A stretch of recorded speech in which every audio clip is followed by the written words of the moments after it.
All right. You can tell it's a rainy day today. And that's kind of a shame that more people aren't here, because this may be one of the more beneficial talks that we have this semester, because we're going to look at some real life information in terms of investing in the stock market. You want to get involved in the stock market, what do you need to do, how do you open an account, that type of thing. We'll actually look at some stock prices changing, that is, if the application ever finishes downloading, which we're getting close, so we'll let that work for a little while. Now this is where we left off. We've got a couple more slides to cover from chapter 7. Also, a couple of announcements. One is your fourth quiz, your last quiz, it opens today at 2 o'clock. It covers chapter 7, stock valuation, and it closes Monday at midnight. Okay, it opens today at 2 o'clock, closes Monday at midnight. It's just 5 questions. You get 30 minutes to take it. You can take the quiz 3 separate times, and that will be your last quiz. So you've got 4 total. Your 3 highest quiz grades count. So even if you have a 100 on the first 3 quizzes, I would probably suggest go ahead and taking this quiz, simply because you may see some of these questions again on the test. What else? The last financial literacy seminar is this afternoon at 4 o'clock in Mason Hall. If you have attended one of those, for your bonus points, if you would, just send me an email letting me know that you attended one. For those of you who have already sent emails, you should see credit showing up on your Canvas page. Okay, it should be there already. So if you attended the seminar, just let me know.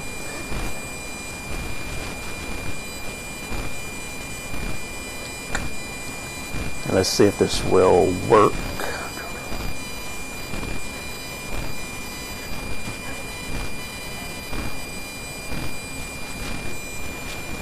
And I think that's about it.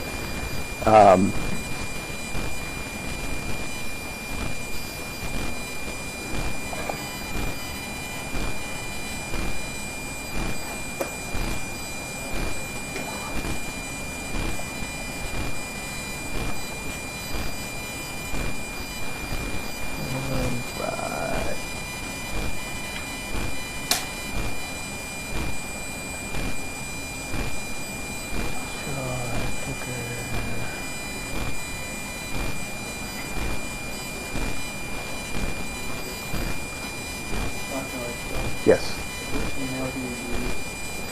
Just the slacewell at murraystate.edu. Either one of them will get it to me. All right.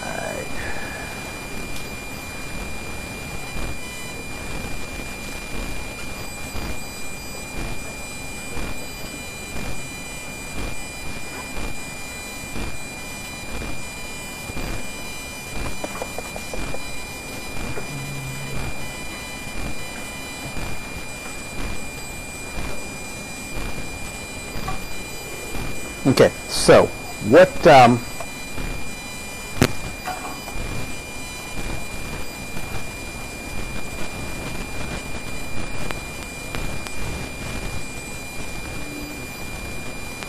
let's see if this will. They change this up all the time, so every semester when I do this, I have to go through and let it work.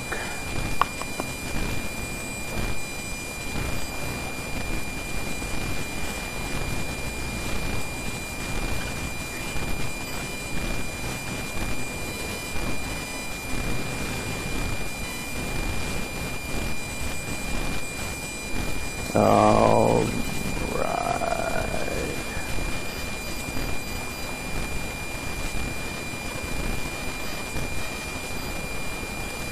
All right, so we'll let this work.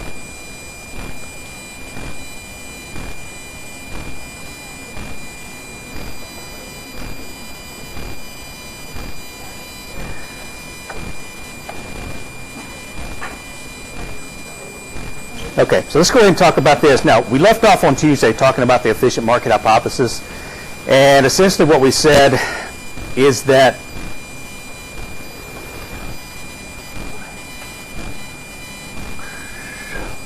when the stock market is supposedly efficient, what the efficient market hypothesis says is that you cannot consistently outperform the market. Now, is this true, not true? Some people agree with it, some people don't think it's accurate. All right. Where's my list?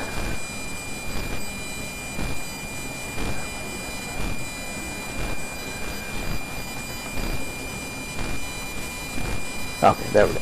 All right. So, we left off here, and essentially we said that not everybody believes that the efficient market hypothesis is true. If it was, that means we basically wouldn't need to look for undervalued or overvalued stocks. And as we talked about, investors tend to panic. Investors tend to overreact during certain situations. We'll take a look at this in a minute when we look at the actual stock prices, and we can go back and look at some charts historically of what's happened with certain stocks at certain times. And so we worked our way through this, and that brings us to the last part of the efficient market hypothesis, and that is the 3 levels of stock market efficiency. Now, for investors to be willing to invest in the stock market, we have to think that it's efficient. What that means is, if we pay a certain price for a stock, and we'll look at a lot of prices in just a minute, we have to believe that is the correct price, or close to the correct price, for that stock. Now, the first level of efficiency, we're going to go from weakest to strongest, is called the weak form efficiency. And what this says is, if our stock markets are weak form efficient, that an investor can't profit from looking at past trends or historical information. So when we go back and we take a look at old news reports, when we go back and we take a look at old charts, like we will in just a minute, that we can't consistently outperform the market. And when I say that, I mean consistently outperform one of the market indices, such as the S&P 500 or the NASDAQ or the Dow Jones Industrial Average. We can't do that year in and year out using just historical information. And basically what we found, and there's lots of studies on this, is that our markets tend to be weak form efficient, which says that if we just look at what's happened historically, we can't consistently outperform the market. Okay? The next category is what's called semi-strong form efficiency. Now, keep in mind, each of these, as we increase in the level, each of these includes the previous one. So semi-strong form efficiency includes weak form efficiency. What this says is that you can't consistently outperform the market using historical information, which was weak form, or public information. You can't outperform the market year in and year out using just information available to us, to the general public. And so that means that, as you're poring over stock reports and analyst reports, whatever is available to the public, that you can't outperform the market. And most of our markets have been proven to be, and again, you can't say with 100% certainty, but they have been proven to be also semi-strong form efficient. Which again, kind of gives us a little trouble, because if we can't use historical information or public information, then how can we outperform the market? Well, maybe we're not trying to outperform the market. Maybe we're just trying to earn as much as the market. So for example, during the year when the stock market on average is up by 15%, we would like our portfolio to be up by 15%. That's pretty good. On the other hand, some years the market may be down by 10%. Well, we might expect our portfolio to be down by 10%. Outperforming the market would be if the market's up 15% and our portfolio of investments is up by 20% or 25% during that time period. But it's hard to do that year in and year out. There's been just very few investors that could do that. For example, Warren Buffett, some of you may have heard of Warren Buffett, one of the wealthiest men in the world, has been able to for the most part, consistently outperformed the market for a lot of years. Okay? I mean, he's a fantastic investor. But the methods that he used in the past may not work for us going forward because we're in a completely different time period than when he started investing. Okay? There was no internet. There was no electronic trading. Information didn't get around as fast as it does now. As I talked to you on Tuesday, you know, the way you used to trade stock 20 years ago was, unless you were fairly wealthy and you had access to a full-service broker, then you would simply get the paper, let's say today, and today's paper had yesterday's closing stock prices in it. So you could look at the stock prices, you could read through the paper to see if there were any interesting events that might help or hurt an investment. If you wanted to buy stock, you pick up your phone, you call your broker. They're going to charge you, if it's a discount broker, they'd charge you about $30 to $50 to make a trade. If it was a full service broker, they may charge you $100+ to trade, to buy or sell stock. And that's how you did it. It was a slow moving process. Today, I can be on my Scottrade account in 30 seconds. I can have a trade completed in another 10 seconds. And it costs $7 to buy or sell. And it doesn't matter how many shares. If I sell 1 share of stock or 1,000 shares of stock, it's still $7 total. So it's a completely different world.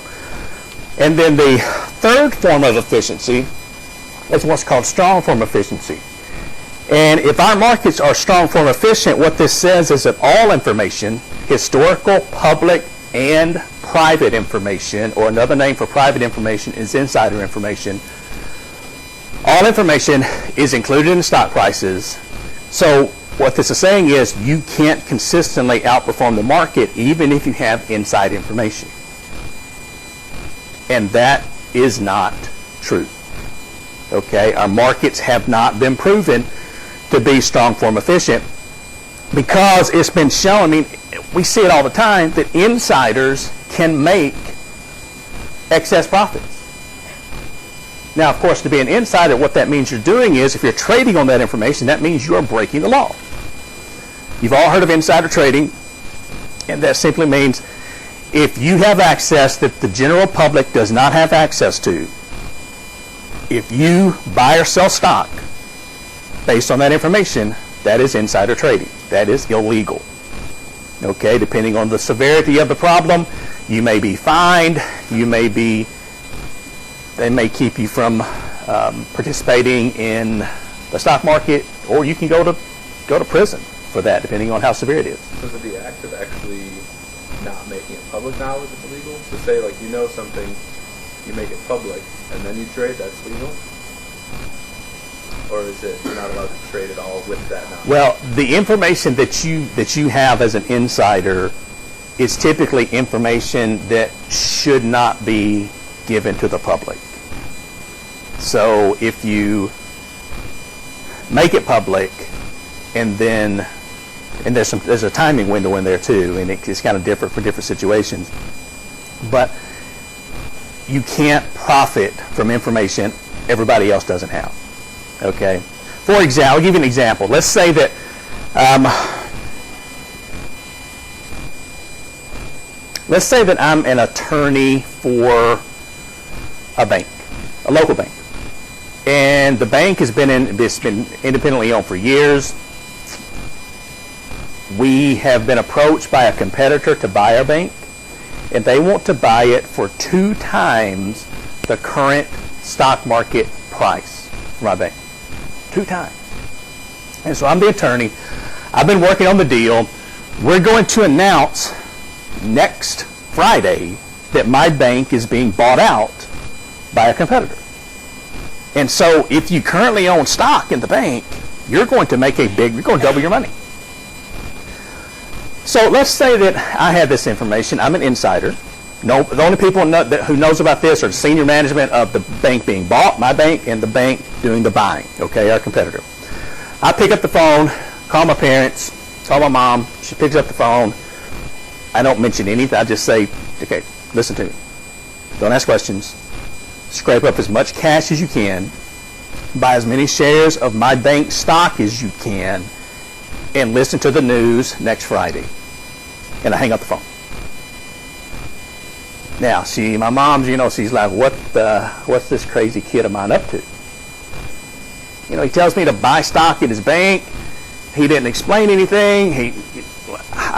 But she's like, well, maybe he knows what he's talking about. Every once in a while, he's right. So she scrapes up $10,000. She buys stock in my bank.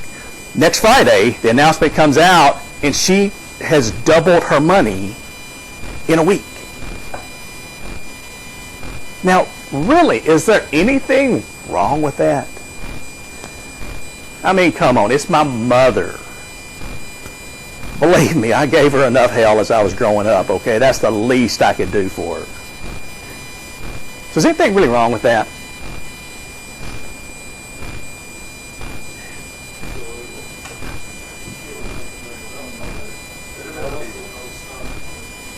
But, well, I hear all the time people say it's not, maybe what you know, but who you know. So in this case, since she knows me, that was a pretty good deal. So I just decided to let her in on the information. Was it important that the rest of you didn't know that information?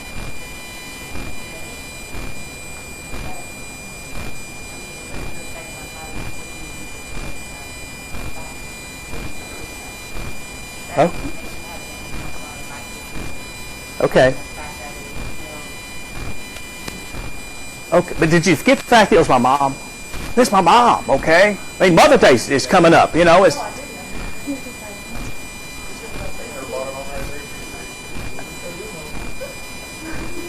okay. That situation. It's kind of an odd situation, but that is an example of insider trading. It is illegal, okay? And that situation actually wouldn't be too hard to prosecute. Because what happens typically, the SEC, the Securities and Exchange Commission, they have some fairly sophisticated algorithms constantly running thousands and thousands and thousands of simulations every minute, looking for something that just is not right. And so if there is, for example, if my bank stock is being bought, and somebody named Lacewell buys stock in that bank 1 week before the announcement's made about the takeover, they're going to pick up on that. They're going to start asking questions. Okay, that's not really that difficult to follow. Well, buddy's a janitor, and all of a sudden they're just getting bags and bags of shredded paper, and it normally doesn't happen. And you got to stop in that company and be like, hey, I'm getting tons and tons of crap you're shredding because they're about to shut the doors on this place or something. Would that be illegal then? It potentially, and again, insider trading is really, really hard to prove. The example that I just gave you, that's not too difficult. Okay, you can follow that pretty easy. But what you said, or for example, let me get your question, then I'll come back to what you said. So your example is what your mother did, since she didn't know what she was doing. Other than all that she was doing was taking your advice. Technically, it would be. Or is what you did? What I did is illegal. What she did would be technically considered illegal, although somebody in that situation may get off pretty easy. They may fine you, and they would probably fine you the amount of the profit that you made on that transaction. It's typically how it works. So if she made $10,000 on her $10,000 investment, they may fine her $10,000. But actually, no, it wouldn't. The money would go, the money would go to the government. But the example that you gave, though, that's pretty good because, for example, you could be at the gym, in the locker room, and two guys could be, talking, and one guy saying, hey, man, my company, they've came up with a new cure for some disease, and you need to take a really close look at my company's stock because I've got a feeling it's going to skyrocket in the next month when this information comes out. And you're just, standing around, maybe putting stuff in your locker, and you happen to overhear them talking, and you're thinking, you know what? I might play a little bit in that stock. So you take $1,000, you invest in it, and sure enough, a month later, that announcement comes out, and your $1,000, you've made a lot of, percentage-wise, a lot of money. Now, is what you did illegal? Probably.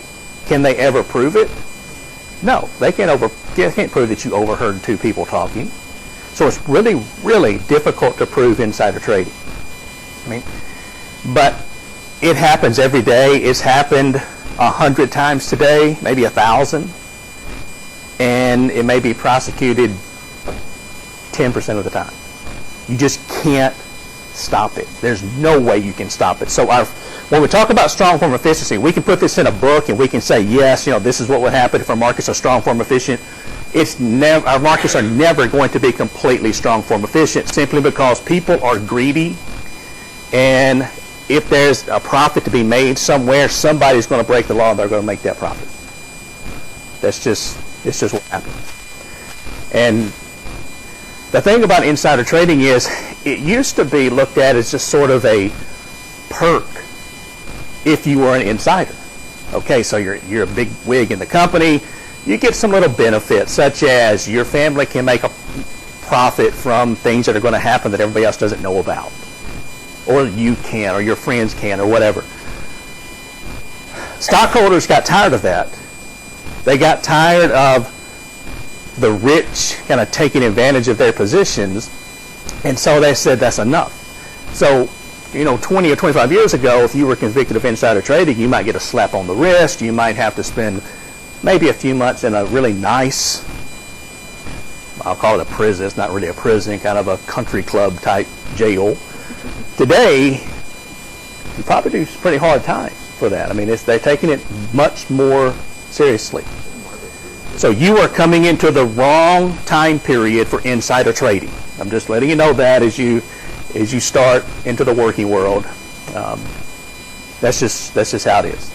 You talk about Martha Stewart, and Martha Stewart is known as, actually when people think about that, they think of her insider trading and selling stock in a pharmaceutical company before the results of a drug trial came out and said that it didn't work like it was supposed to and the stock was going to drop, so she sold her stock beforehand. Well, actually, Martha Stewart did not go to prison for insider trading because I said it's really hard to prove. They couldn't really prove beyond a reasonable doubt that she committed insider trading based on information that she had. She went to prison for lying to federal investigators. They could prove that, so that's what they sent her to prison for. But she didn't go to prison for insider trading, although most people, when they hear that, they think, Martha Stewart, insider trading. Okay, so questions on any of this insider trading, investing in the stock market? Do what?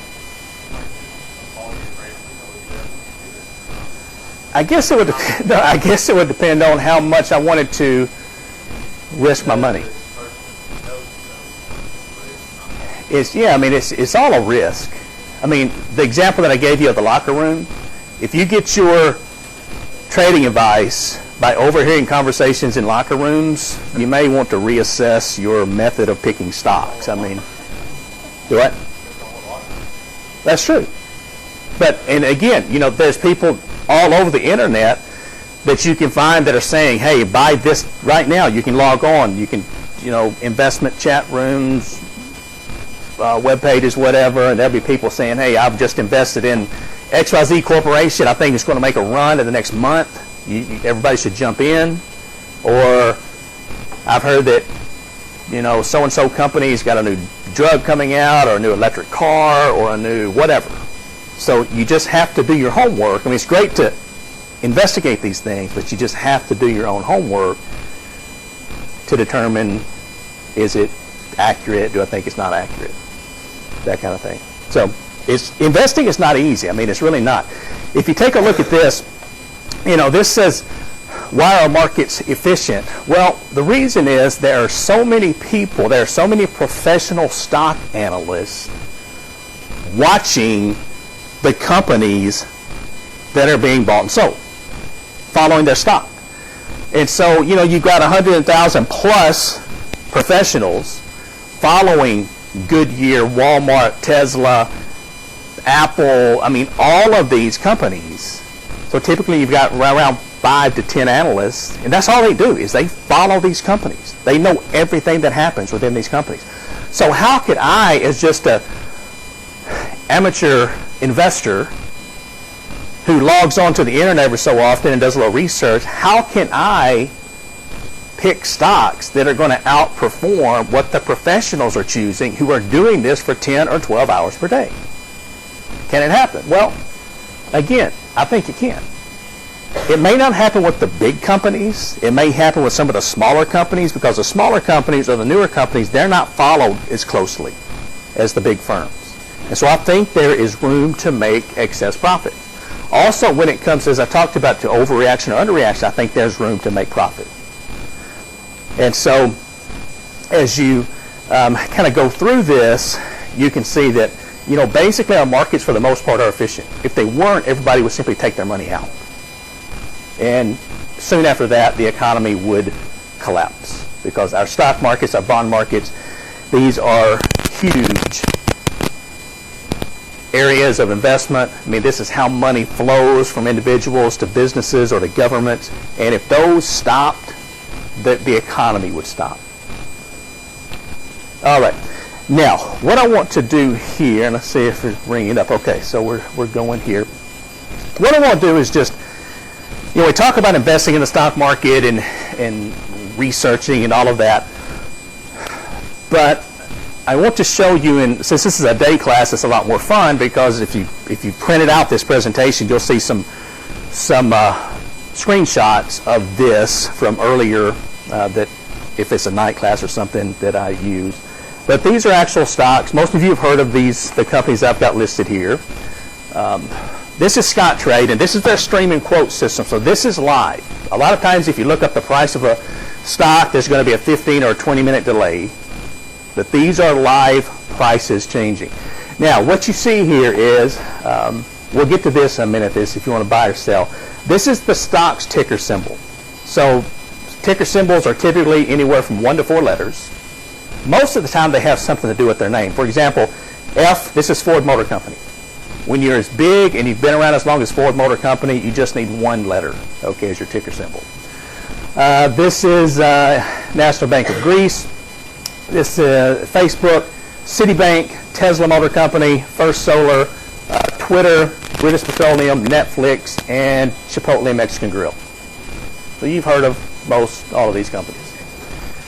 Now, this is the price of the stock trading right now.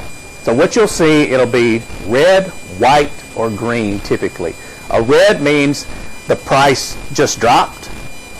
Green means the price just went up. And if it's white, that means it's simply not changing right now. But you can see, constantly, these prices are changing. And this is simply supply and demand. This is people buying the stock or selling the stock, which is pushing the price up just a little bit or down just a little bit.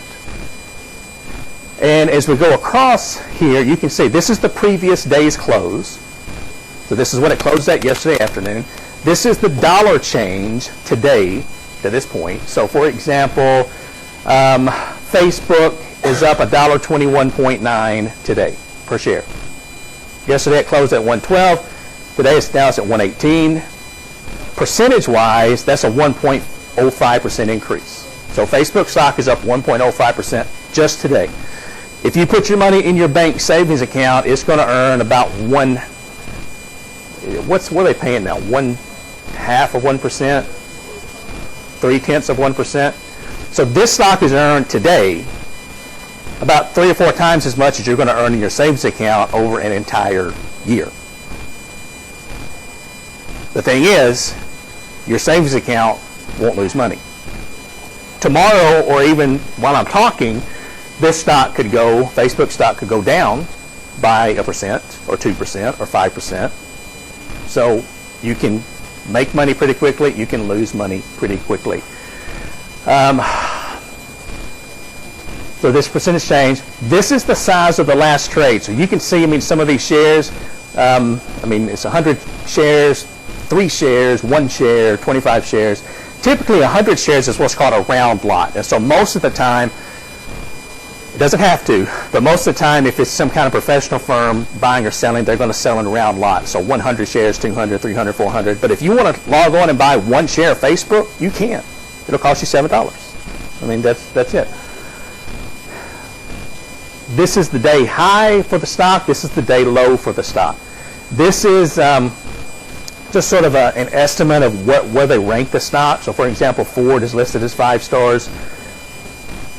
Tesla is listed as 2 stars. Now, does that mean anything? Well, again, this is what stock analysts think about the stock. It may or may not mean anything to you as an investor.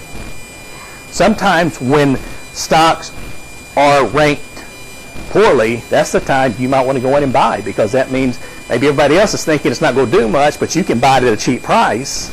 And then when it starts going back up, you take advantage of that because you bought low and you're going to make a good return on your investment. And then this is Thomson Reuters, their estimate of what the stock's going to do, and then a site called Second Opinion. So again, these are 3 rating agencies. Now, this is pretty important here. This is the bid price and the ask price. And what this shows us is the ask price, you'll notice there's a difference. The ask price is going to be just a little bit larger than the bid price. If you want to buy the stock, so if you want to log on right now and buy a share of Ford Motor Company stock, you're going to pay $13.68 per share to Scottrade. If you own Ford Motor Company stock and you want to sell it right now, they're going to pay you $13.67 per share. Now there's a 1 cent difference, a 1 penny difference. That's called the bid-ask spread. You'll notice some of these have a larger bid-ask spread. For example, this one's 2 cents. This one's 1. This one's 50, 40 cents, something like that. This is one way, in addition to the $7 per share, that Scottrade makes a profit. So if you buy Ford Motor Company stock, they're going to make a penny per share. And you may think, well, it's just a penny. How do they make money by making a profit of 1 penny per share? Well, if you take a look at the number of shares of Ford Motor Company stock that have traded hands just today, been bought or sold, there have been 28,824,242 shares of Ford Motor Company stock sold or bought just today, to this point. And the market's still got 3 hours left. And you can see, some of these others. Facebook, Citibank, over 14 million shares. Netflix, 13 million. You can see the smallest one here is First Solar, which is a much smaller company, almost 1 million shares. And then Chipotle, 383,000. Now, the reason this hasn't changed much is because of all the negative publicity lately. The people who are buying or selling, a lot of them have already bought or sold. Okay, if you'd have looked at this 2 weeks ago, this would have been a much, much larger number because of some of the health scares. And then you've got the time that it was last traded. So this is Eastern time, this is military time. So for example, this was 2:04 and 34 seconds. And these are the last ticks, so negative or positive. So did it tick up, did it tick down? But this is what you would see. And you can make a list, you can add stocks to this if you want to. Is there a stock that anybody follows on a regular basis? You have a question?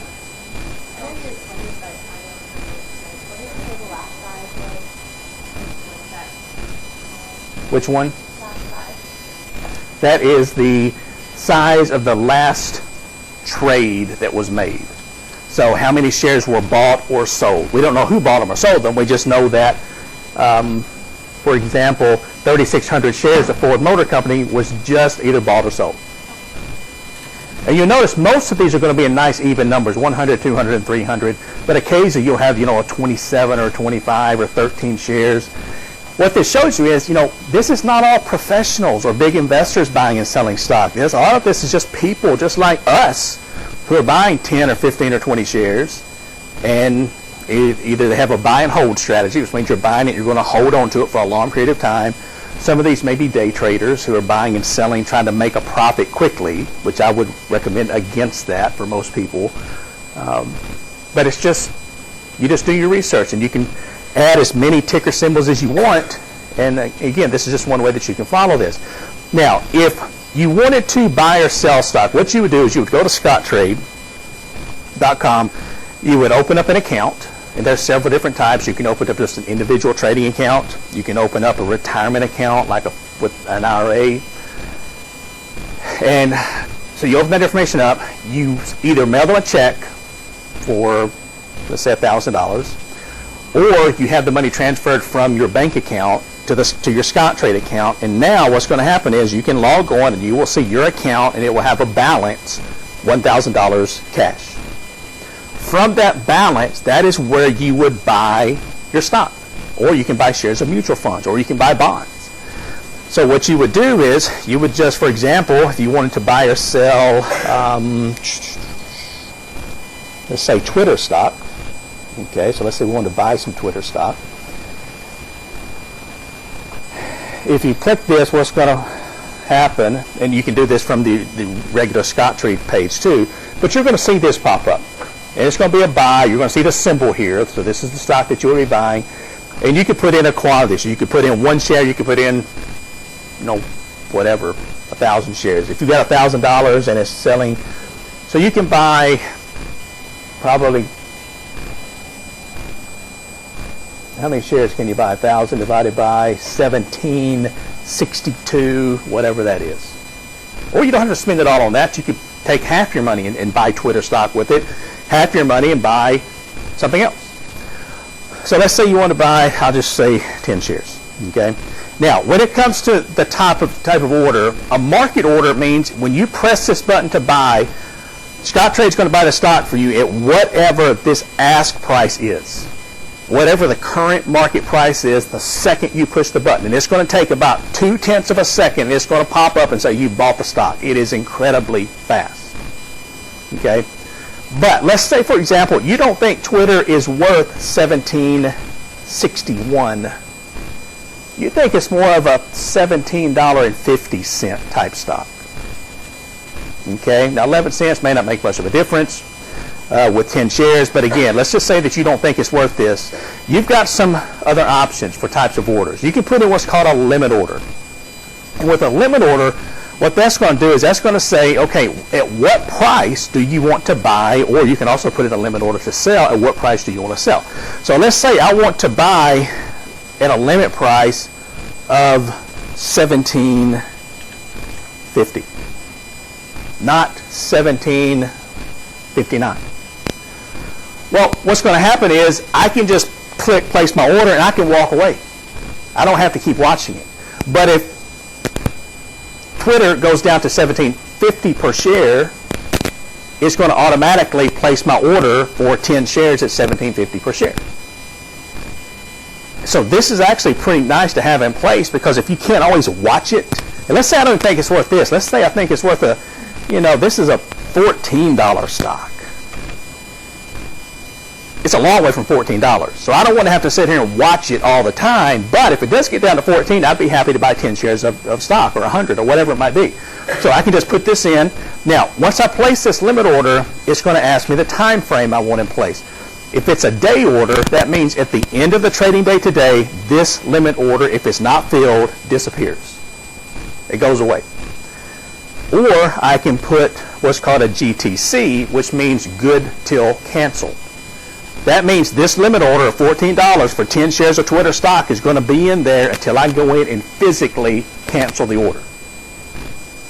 So I might be watching this a year from now, and all of a sudden it pops up that says, you have just purchased 10 shares of Twitter stock, because I forgot about putting in the limit order, and it stayed in there until eventually it did drop down to 14, and I bought the stock. Now, I'm not saying that has actually happened to me. I'm just saying it has actually. Okay. Yeah. Sometimes you put them in, you think, okay, I'll go in next week and look at it, or next month, and you just forget about it, and all of a sudden it pops up and you've bought some shares of stock you actually had forgotten about. That does happen. Or you could put in a good till a certain date. So let's say I don't want it to end today, but I don't want to forget about it, so I may put in April 28th as my date of cancellation. So if it doesn't happen the next week, then I want it to go away. And again, that's for buys and sells. And then you've got other types of orders. You've got stop on a certain quote. You've got stop limit orders. There's just lots and lots of different types. Let me go back to market. Lots of different types of transactions, but typically you're going to put in a market order or a limit order. Those are fairly straightforward buy or sells. Okay. Now you can. Well, let me go back to the limit order for a minute. Okay, this doesn't have the option, but some stocks will have an option where you can buy or sell after the trading day closes. They have what's called after hours trading, and so here would be the trading session. This one's just going to sell on the regular trading session, but occasionally they will have a drop-down menu where it will have after hours if you want to buy or sell after hours. And then this qualifier is you could put in an all or none qualifier. What that means is when I buy this stock, whether it's a market order, a limit order, whatever, if Scottrade can't fill my entire order all at once, I don't want them to buy any shares. Now, with 10 shares, that's not going to be an issue. With 10,000 shares, that's not going to be an issue. But if, let's just say I'm a big trader and I'm trying to buy 50,000 shares of a certain stock or 100,000 shares, well, what this says is if you can't buy it all at the price I want to purchase at, don't buy any of it. So all or none.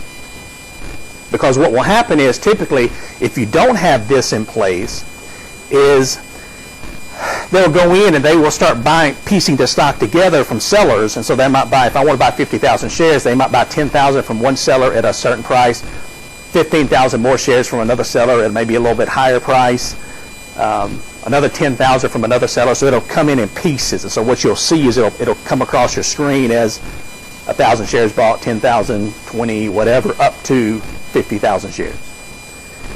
And then basically you would just click your place order and you have bought stock. So this will be a sell. If you want to sell, you're going to have the same options here. I mean, again, it's really, really quick in terms of what you're trying to accomplish. All right, what did I go to earlier?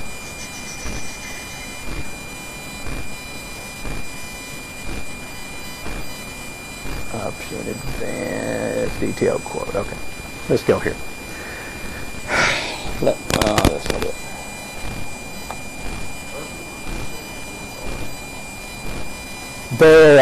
Actually there are. Now you can take a look at this. You'll see if you walk in the business building at the front, you'll see a ticker with stock prices going across. This is sort of traditionally what it looks like. And so you've got this information. These are the stocks that I have on my list, but it will just kind of show you, what's happening. You can actually have this set up on your computer, so you can be doing something else, and just the ticker is streaming across your computer, which reminds you of, maybe what you're trying to do. There are people who do this all day long. I mean, they're just, they're constantly, they're on the phone, they're on the internet, they're talking to customers if you're doing it for somebody else, or they're day traders who just sit in front of the computer all day long and buy or sell, and normally at the end of the day they don't have any open positions, which means they have bought stock during the day, but they sell all of it, whatever it is, by the end of the day. Some days they might make $100, some days they might make $5,000, other days they might lose $2,000. I mean, it's not a really good business for most people, but it's getting more popular again. It was really popular before our last stock market bubble burst. Then people kind of got away from it because so many people lost money. Now you're starting to see some people inch back into it again, but you've got to be careful as a day trader. You can lose a lot of money really, really fast. Okay, so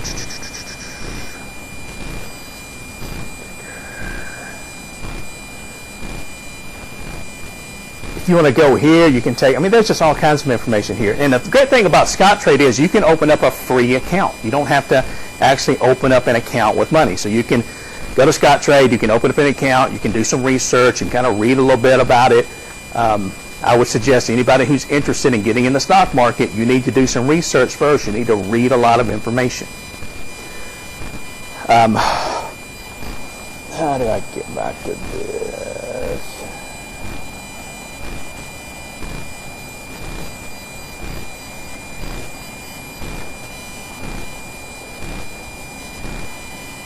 always change this up.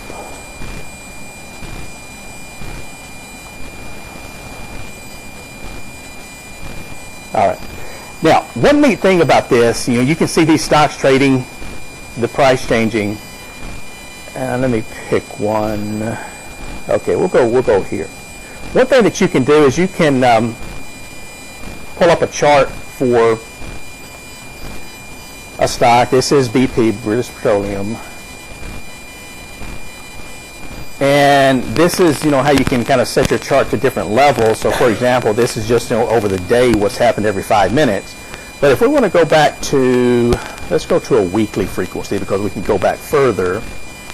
And let's go back 10 years. Okay. Now, as you're kind of going along through here, taking a look at this, let's go back. Let's go back 8 years.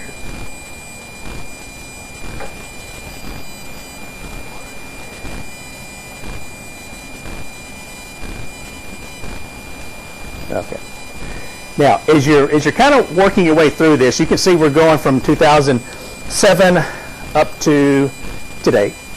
This is the end of each week. What did the price of British Petroleum stock end? And as you're looking at this, you're kind of working through here. Now, said that people tend to react positively or negatively, or sometimes it's a neutral reaction when something big happens with a company. So some news comes out. Well, if you take a look at this, and you go back and you take a look at British Petroleum, and you think about what's happened with BP, what one huge thing has happened with BP over the last several years that was very, very newsworthy? Oil spill. Oil spill off of the Gulf, coast of the Alabama, Florida, millions and millions and millions of gallons of an underwater well going into the Gulf. What type of publicity did that have for BP, positive or negative? Negative. How much did BP end up paying for that oil spill just in restitution to those who were hurt? How much did they set aside initially? Does anybody remember?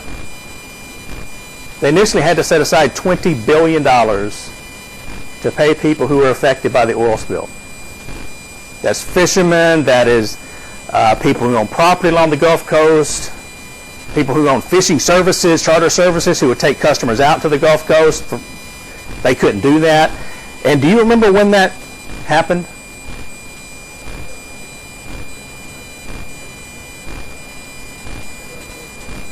Now, you've all got your phones out, so you can probably tell me the date. We've got two. And the reason I'm asking you is there's two large decreases here.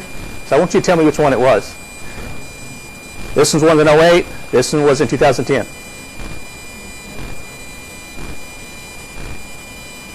When was it? 2010. Okay. So you'll notice here,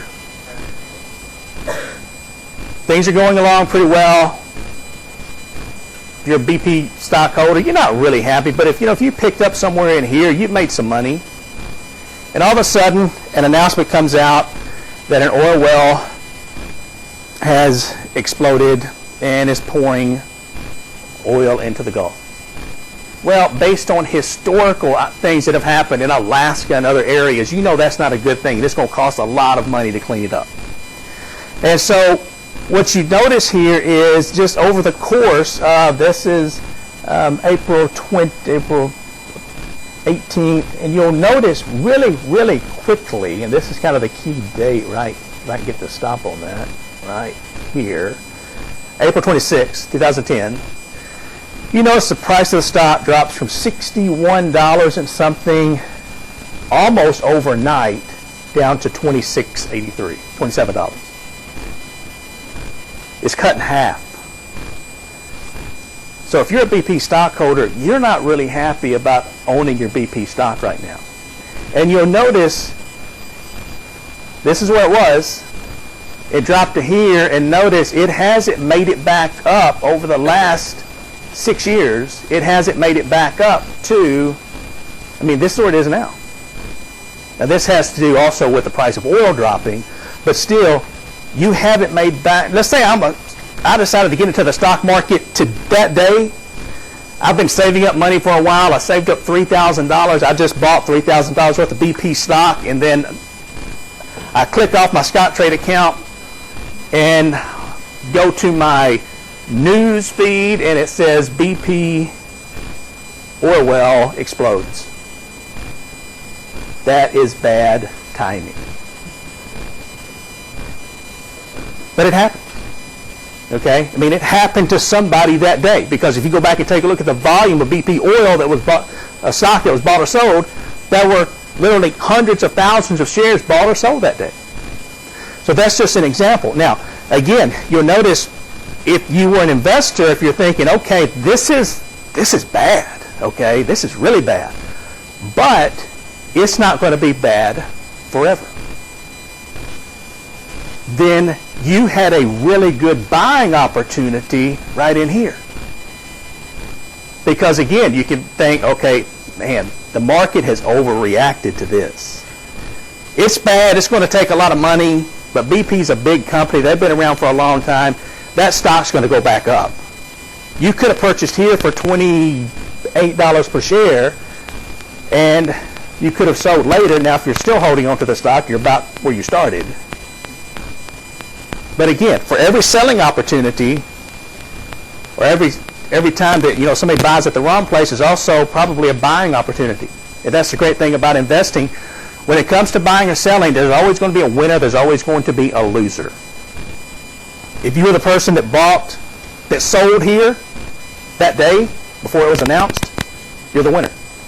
If you're the person that bought those shares that day before it was announced, you're the loser. Here, if you're the person that thought, man, after the announcement was made, my stock has dropped over 50%, it's going to take forever to go back, I'm just going to sell it and take my loss and move on, then you're probably the loser, because if you're the person that bought at this point, you were the winner. Okay? So there's always a winner, there's always a loser with every stock market transaction, because if somebody's buying, that means somebody else has decided to sell at a certain price. That's the supply and demand.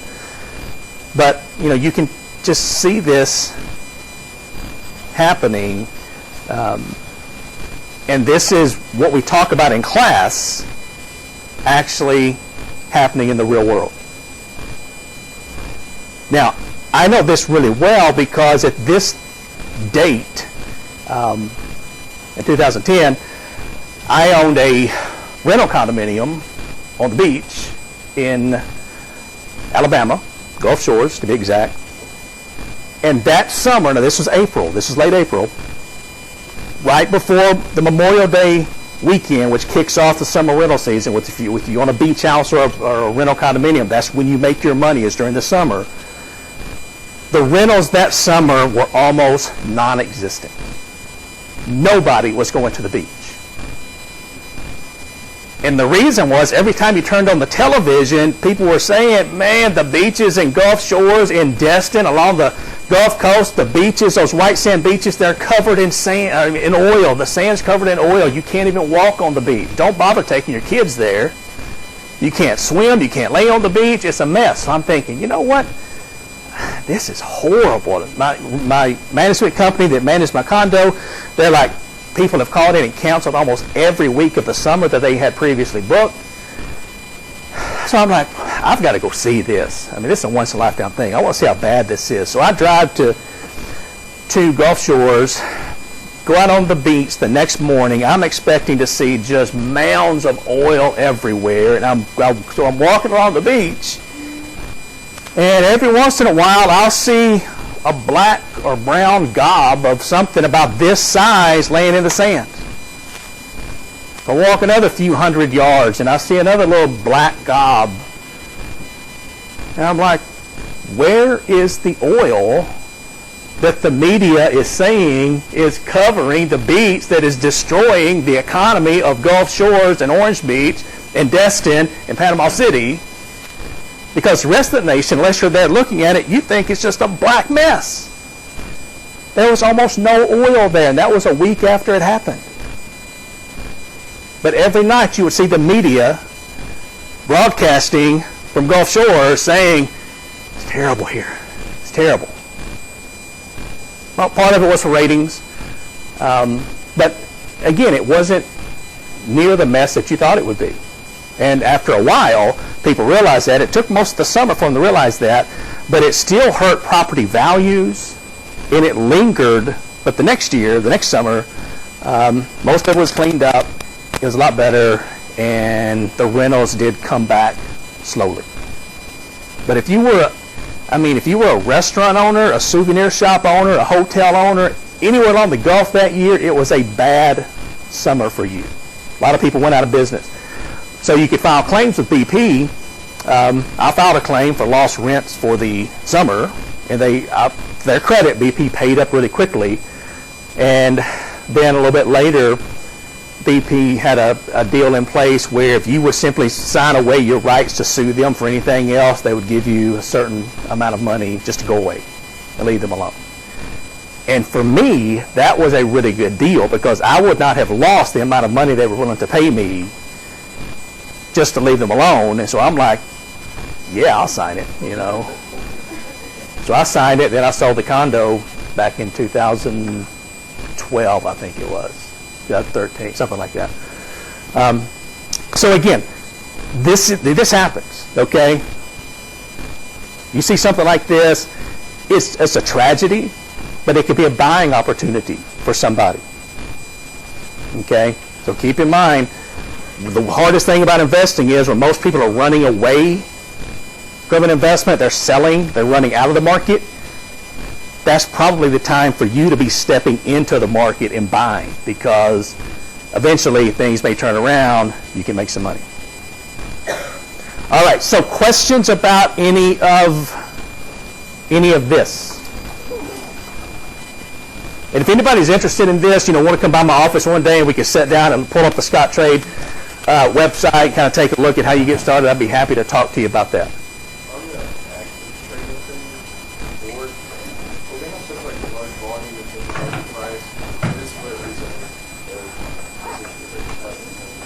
It's just, that's just almost a daily occurrence because these big companies have so many millions of shares outstanding that just everyday normal trading is huge numbers.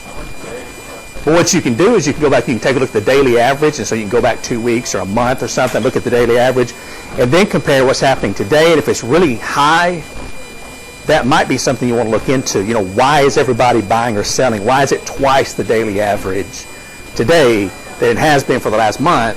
Because it may be, again, a buying or a selling opportunity for you. I was just curious, is it like It has not, no. Ford's been around that $10 to $16 range for a long time. It just kind of moves in between that range.